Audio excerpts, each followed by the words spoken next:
النهارده رحت بيتك وجبت حاجة جامدة جدا لماما وهي كبة، فيلا نشوف ريفيو النهارده.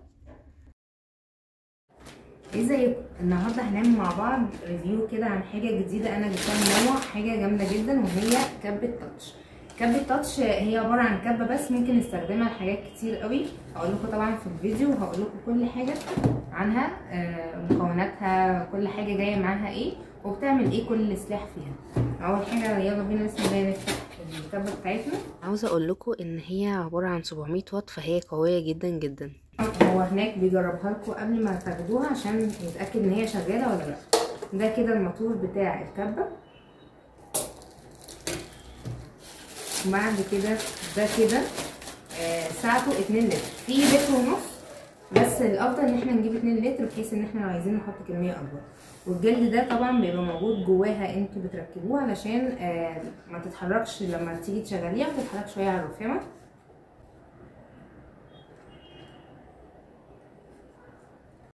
دلوقتي ده كده الدورق بتاع الكبه، تمام، زي ما انا قلت لكم اهو، ده عباره عن 2 لتر.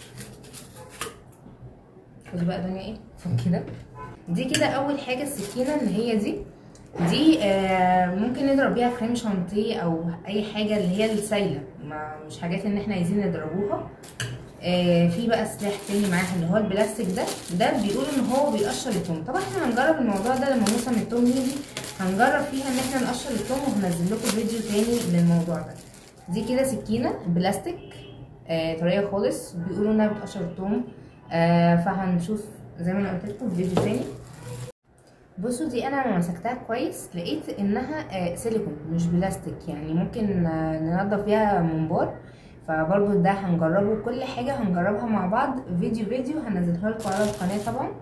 نيجي بقى للسلاح الاساسي بتاع الكبه، وهو يعني من الستانلس، والستانلس نضيف جدا جدا، يعني بصوا يعني حامي جدا اصلا، فخلي بالكم انتوا بتستخدموه. وبيبقى ليه كده زي الحاجات اللي هي البلاستيك دي، بحيث ان احنا ايه واحنا بنشيلها او هنركنها كتير نغطيها بيها. عايزه اقول لكم بقى على ميزه حلوه جدا في الموضوع ده، ان احنا ممكن نشيل اللي هي الشفرات دي، ممكن نستخدم شفره واحده او كذا شفره، تمام، يعني ممكن لو على حسب الكميه اللي احنا هنستخدمها فيها، تمام. دول كده عباره عن 3، طبعا عشان لو احنا بنعمل حاجه بتبقى عاليه تضرب معانا كويس جدا، يعني ما تاخدش وقت وما تضربش الجزء اللي تحت بس واللي فوق يفضل موجود زي بقيه الكبات العاديه اللي احنا حطينا السلاح. طبعا زي ما قلت لكم هي كبه حلوه جدا، بس زي ما هي كبه حلوه احنا ممكن نستخدمها كخلاط، نعمل فيها العصير، نعمل فيها حاجات كتير قوي قوي، ليها استخدامات كتير ممكن نعملها. فهي كبه بالنسبه للسعر، بالنسبه انها كواليتي عاليه، فهي السعر بتاعها مناسب جدا. انا جبتها من عند بيتك تقريبا كانت ب 1200، فالسعر ده كويس جدا ان احنا نشتري بيه حاجه بالكواليتي دي، وكمان فيها استخدامات كتير زي مثلا ان احنا نقشر توم، زي ان احنا مثلا اللي هو المنبار ننضفوه، فهي حاجه كويسه قوي قوي، والكواليتي بتاعتها كويسه جدا. وطبعا اول ما هجرب فيها اي حاجه هعمل لكم ليها فيديو، فاحنا بس حبيت ان انا اوريكم المكونات بتاعتها. طبعا ده الغطا بتاعها برده، تمام.